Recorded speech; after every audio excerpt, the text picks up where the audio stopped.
Bom de Alegria de hoje entrevista a Célia Vaz, que é violonista, compositora, cantora e arranjadora. Ela nasceu em 4 de maio de 1948 e é mãe de uma filha. Dreaming about you, I wrote a song, asking the reason why it's been so long. Célia, é um prazer muito grande entrevistá-la no programa Bom de Alegria e que você muito gentilmente cedeu um espaço da sua residência para possibilitar essa entrevista. Eu que agradeço. Vocês são muito bem-vindos. É um prazer e uma honra muito grande participar da programação de vocês. Pois não. Eu gostaria de saber de você como é que você iniciou a sua carreira artística, musical e tudo. Tá, minha primeira participação em música, assim, oficialmente, foi no Festival Universitário de 1968. Eu fazia faculdade de letras na Santa Úrsula.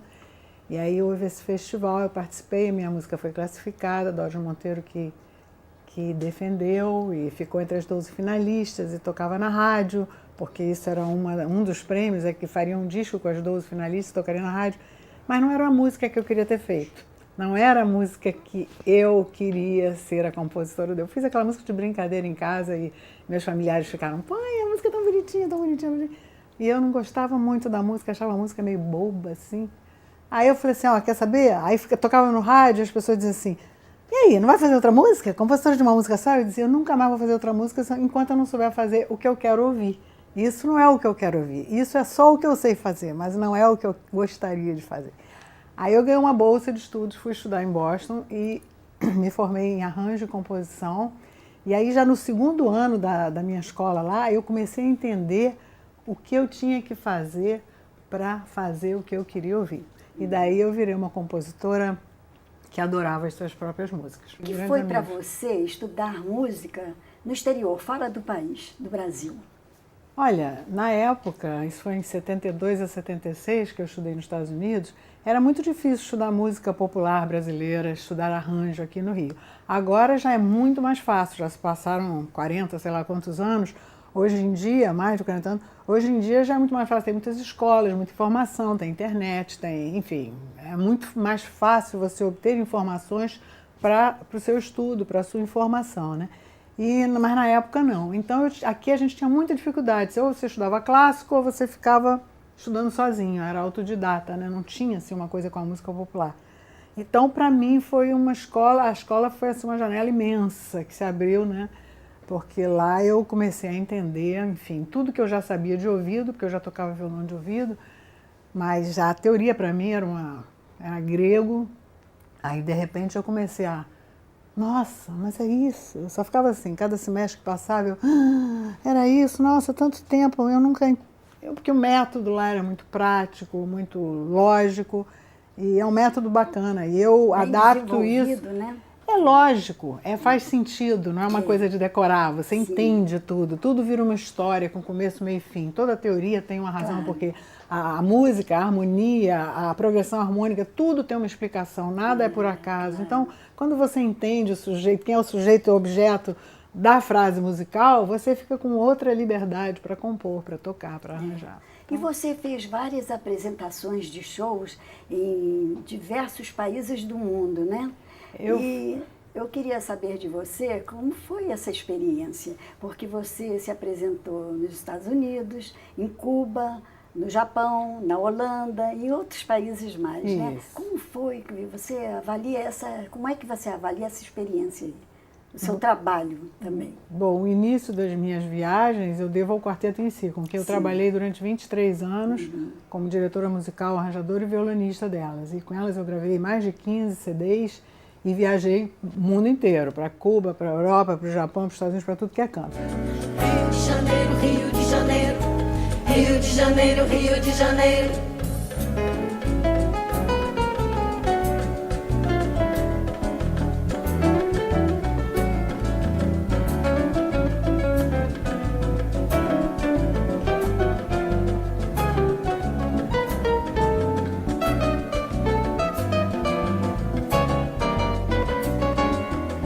Depois com a Wanda Sá, quando eu lancei um disco com ela, o disco Brasileiros, que foi um disco muito querido, muito bem-vindo, a gente viajou bastante, ganhamos vários prêmios e o disco foi lançado em vários lugares. E a Holanda, na realidade eu dei cursos lá, eu dei 2 vezes eu fui à Holanda dar um curso de arranjo vocal no Conservatório de Roterdã. Então, e agora eu vou para Nova York para dar um curso também e fazer umas apresentações, agora em julho. Então eu fiquei mais assim em cima do arranjo vocal, graças ao quarteto em si, que me despertou esse lado. E a ascensão da sua carreira artística interferiu de algum modo na sua vida, no seu convívio familiar? Como foi adequar essa situação de carreira, família? Como é que foi conciliar tudo? Então, a minha filha, que convive com essa minha profissão desde que nasceu, né? Ela teve uma época, quando ela tinha de 7 para 8 anos, que ela dizia assim para mim, ela ficava zangada comigo e falava assim, eu sei que você gosta mais dos teus violões do que de mim, eu sei, mas hoje em dia ela é mãe, ela sabe que jamais um violão será mais apaixonante do que um filho para uma mãe. Não tem nada no mundo melhor do que um filho para uma mãe. E ela sempre dizia assim, minha vida inteira com os quartetos no meu pé, porque o quarteto em si, desde que ela é pequenininha, que ensaia aqui em casa, né? Ensaiou durante anos, tinha ensaios de quarteto em si. Ela se casou com um grande violonista que tem um quarteto maravilhoso de violões chamado Malgani, que é o Paulo Aragão. Então, os quartetos continuam ensaiando na casa dela e os violões que ela reclamava, poxa, essa casa a gente chega não tem lugar para deitar, que os sofás estão cheios de violão. Na casa dela, o Paulinho, meu genro, tem mais violões do que eu. Então, aqui a gente fala que a gente paga, mas ela é uma pessoa muito feliz na profissão dela e no casamento dela e na relação dela comigo também, graças a Deus. Em 2004, você formou um grupo vocal, não é? E lançou um CD com o mesmo nome, homônimo. O que significou esse novo trabalho para você? Nossa, esse trabalho é um trabalho dos que mais alegria me deram. Eu amo esse CD do disco do Nós Quatro, que era um sonho meu ter um quarteto vocal, depois de trabalhar com o MPB4, quarteto em si, eu ter um quarteto que eu pudesse fazer tudo aquilo que eu sempre sonhei. E claro, com o quarteto em si, ela já tinha uma história. Quando eu fui trabalhar com elas já eram famosíssimas e antológicas e não tinha como eu mudar a história delas. Então eu queria ter a minha própria história vocal e, de arranjo, de voz. E aí eu fiz esse quarteto e a gente gravou um disco também muito premiado, muito querido. Viajamos muito com esse disco, gravamos na Biscoito Fino, esse quarteto chamado Nós Quatro.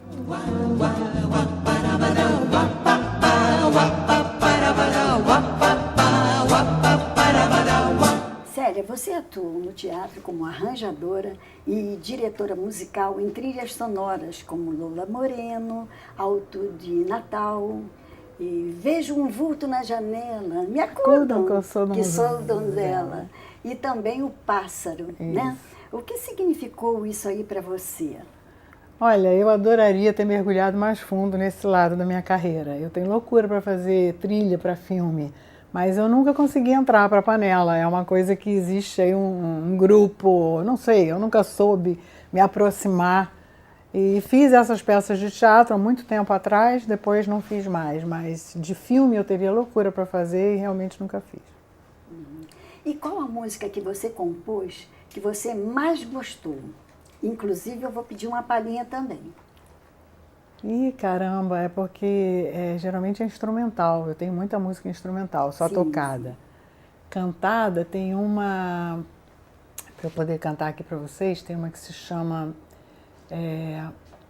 Mais Bonito, que foi uma parceria minha com a Sueli Correia e que foi classificada num dos festivais da Globo. Depois não aconteceu nada, mas ela ficou entre as classificadas lá. E que é muito linda, a letra é muito bonita. É assim: amor, meus olhos brilham rasos d'água, perdidos nesse mar de mágoa.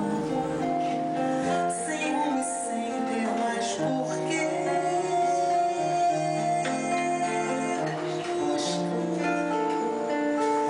Ali azul infinito, o amor que foi mais bonito e foi embora com você. Nas suas composições, você costuma procurar recantos aprazíveis, favoráveis para compor?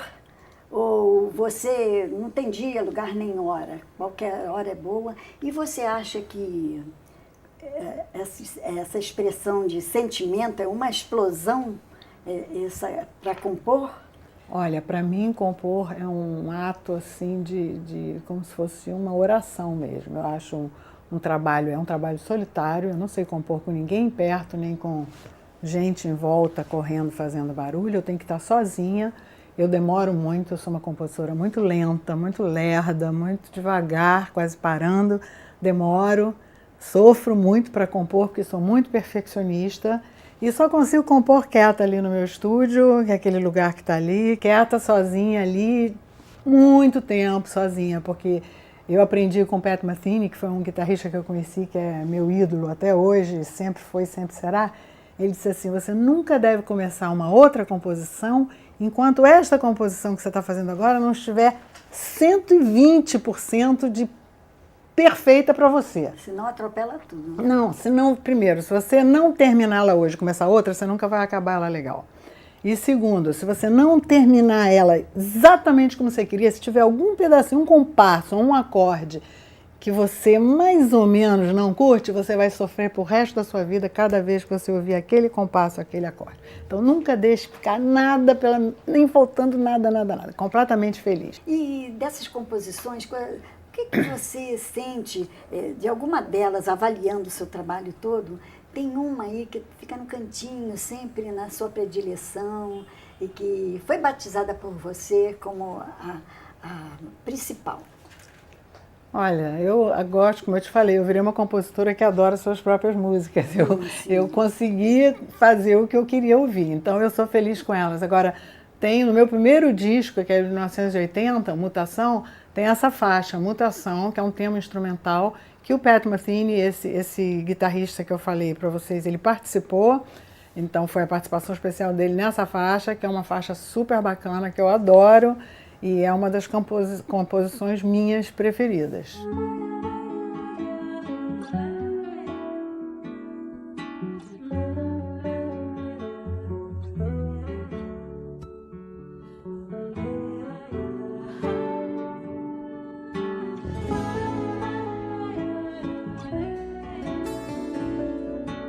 Célia, você, durante a sua carreira toda, você fazendo uma reavaliação, uma retrospectiva, você se arrepende de alguma coisa que não tenha feito, ou que fez e se arrependeu? Olha, eu por base, sempre tomo por base, eu fazer tudo que eu tenho vontade, porque eu acho muito pior a gente se arrepender do que não fez, do que se a gente se arrepender do que fez. Melhor se arrepender do que fez. Então eu faço de tudo, e com isso, obviamente, algumas coisas eu caí do cavalo e outras coisas não. Mas nada sério que tenha me derrubado ou me deixado completamente sequelada no chão, não. Célia, o Bom de Alegria está chegando ao seu ponto final. Toda a equipe agradece a sua participação e também a acolhida tão receptiva aqui na sua residência. E também nos brindou com essa sua biografia maravilhosa e esperamos em outra ocasião podermos entrevistá-la e já ir com mais um volume de trabalhos feitos. Se Deus quiser, com certeza. Eu que agradeço a visita de todos vocês. Foi um prazer vocês virem à minha casa. Obrigada pela deferência. Obrigada, Diva, pelo carinho, pelo sorriso bonito. Obrigada. E até a próxima.